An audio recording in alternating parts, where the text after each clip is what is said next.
I know that I am very late to the party here and that most people that make movie videos like this on here have already said something about this, but this truly does live up to the hype. So the other night, I finally got to see Project Hail Mary. It's from 2026 and it stars Ryan Gosling. And in this movie, we find out that life on Earth is in imminent danger. And so Ryan Gosling, who is working as a teacher when this movie starts, is asked to help figure out what's going on, and then eventually ends up on a mission in space trying to save the world. Admittedly, I was a little apprehensive to see this at first, mainly because I had just watched The Martian, just by the same author, and I really didn't enjoy that movie too much. So I was really concerned going into this that it was going to be a similar experience, but it was the complete opposite. I thought Ryan Gosling was the perfect casting here. He really had to carry a lot of this movie on his own, and his temperament just allows him to play into different emotions so well. He can do a more somber tone, he can be more passionate at times. He's really good at self-deprecating dry humor. He just pulled all those pieces together and really brought this movie to where it needed to be. The story itself didn't necessarily feel like something new. It's another one where the world is at risk, but I thought the way in which it was told was really cool. You're doing this bounce back between present day and some flashbacks. And so as you're experiencing the main through line of the movie, you're also seeing the context of what brought them to that point. And being able to switch back and forth like that really hammered home the impact of the decisions that were being made. And also added some moments where my perspective or opinions really changed as more background information was given. One thing this movie had that I don't always jive with is a non-human character. No matter what the movie, as soon as a creature or some sort of entity is introduced, sometimes it completely takes me out of the story. I have a hard time seeing beyond the special effects aspect of it. And while it's impressive, I have a real hard time connecting with those characters like I do with humans. And so spoiler alert, there is an alien creature here that is a very main character. And when it first came on screen and I realized it was going to be a big part of this, I kind of just thought, oh no, I don't know if I can do this. But there's this part of the ship that Ryan Gosling is on. And it's this dome-like room where it allows you to experience parts of Earth. And he has a moment with this character on there. And suddenly it all clicked for me. And I realized that this just wasn't some alien-type creature. I've had none of these creatures in other movies have really just been creatures. But they're these vessels to receive human emotions. To work through things like fear and sadness, loneliness, happiness, hope,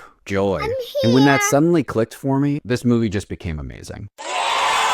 I just love the connection between these two characters. I found myself getting emotional at times. It's so visually pleasing. There's some shots that just look absolutely gorgeous. And if that's all it had, this movie would still be great. But interjecting this relationship between Ryan Gosling and this alien into it just added this whole other layer. And it just kept me invested the entire time. My theater was packed and it had people of all ages. A few seats over, there were a couple kids that were there with their parents. And I just thought, this is amazing. This is a movie that truly the whole family can see. And if I had the opportunity to go see this movie when I was a kid, that is a movie experience that would live with me forever. But even now, as a 40-year-old, that statement still rings true. Go check it out, enjoy this movie on the biggest screen you can find, and have a good time. Be sure to like this video. Let me know if you've seen it and what you think about it in the comments. Follow along for movie reviews like this, and take care.